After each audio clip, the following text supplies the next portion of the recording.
research that is out there about what's going on in adolescence and what's happening through these years and all this time. I mean, it's constantly in flux and changing because that's what research does, right? We ask questions and find different answers, and sometimes we're trying to find a different answer so I can write a paper that no one's ever written, and that kind of stuff. It happens like that.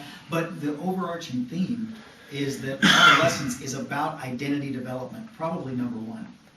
As for the first time, they're trying to figure out, who am I? Where do I fit?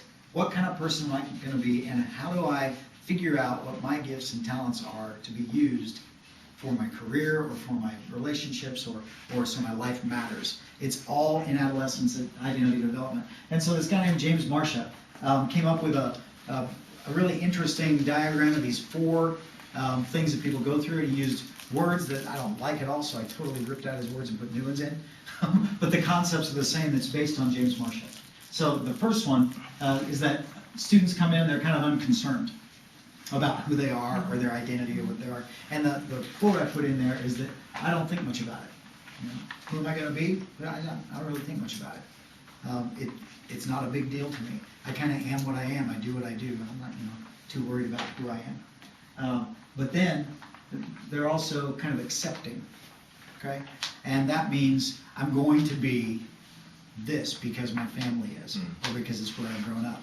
And so people are kind of telling you, yeah, you're going to be a baseball player, you got the gifts and the talents, you're going to be great. Or for Brendin, you can be a top runner. You can go to universities and all this stuff, and it's all, wow, they're telling me this must be who I am, and you just kind of accept it and go with it.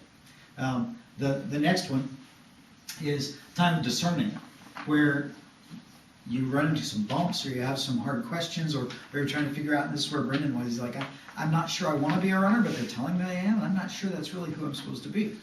And some of us, like me, bump into, wow, I was a bass player, I'm going to be a rock star, until I meet all these people who actually have musical talent. It's like, I'm not sure I am who I thought I was. I've got to step back and rethink this thing.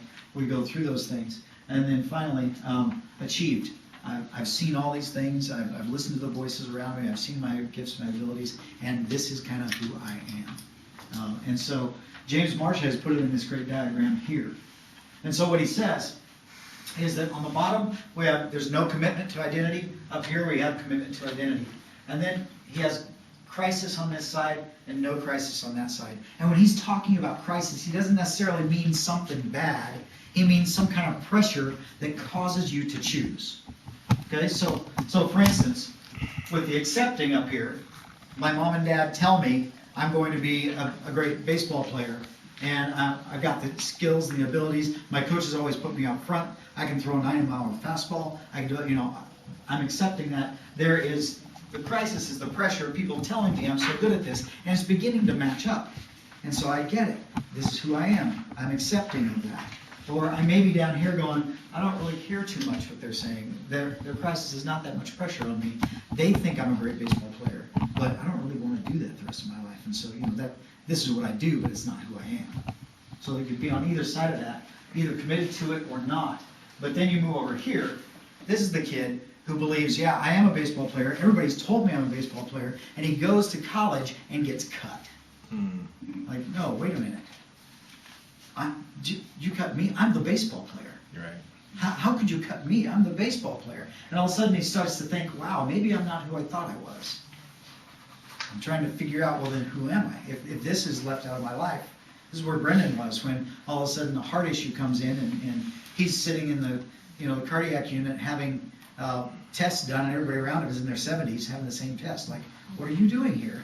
He's like, that's what I'd like to know. Why am I here? Maybe I'm not who I thought I was.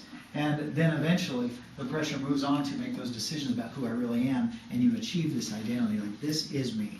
I've taken all that input and I've decided. And we're all in that cycle. You can be in all of these in different ways. Maybe thinking academically, you may think, yeah, go through all of those things. I'm smart, I'm not smart. They're smarter than me, maybe I'm not as smart as I thought. No, on this I really am smart. When it comes to math, I can nail it. When it comes to writing and English, not so good. And that's okay. We're figuring that out as we're going through high school, right? Seeing what we're good at, what we're not good at. And so these things can be happening all over the place, and you're moving around. This is where our kids are. They may not really think about it, but that's the main task for them, trying to figure out where the achieved parts of my life are. And so that's why Adolescence goes off all the way up through college now. They're saying, what used to be, it's almost like 24 is the new 14, that they are starting to think and carry this thing through, and we have what's called extended adolescence, and the research is pulling this out, and you can read that if you want, but I just want to say, our high school kids used to be making decisions about identity that our college kids are making now. And so this whole thing is being stretched and extended as they're spending time going to college doing all this stuff. Now, not everyone's there.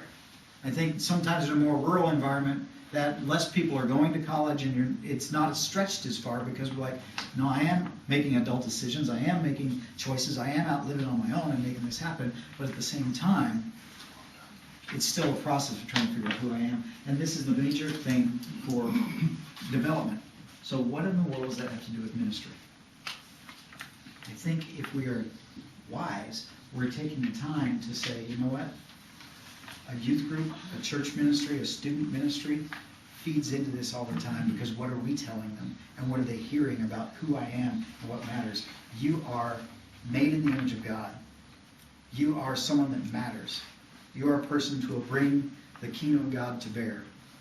And you are the person that God has blessed and gifted for this time in this place. Regardless of all those things that people say you do, the pressure that you feel around you to become and achieve, God has made you amazing, beautiful, and important. A youth group can say that to them and impress that on them in ways that few other things can do. And so identity. Who am I? I'm a member of the youth group at my church, and I matter there, and I'm important there. And there are people, church older than me, who aren't related to me at all, who love me. All of those things are identity questions and issues that can be answered through student ministry in ways that can't be answered any other way. So student ministry is incredibly important for identity development as a part of that. And you need to take a little break, John? Yeah, we're at an hour. Let's take a little break. Okay, let's take a little 5-minute breather. And we'll I saw you guys drinking coffee. That's right. All those drinking. You know where that's Water going. drinkers. People with water bottles are being a little antsy right now.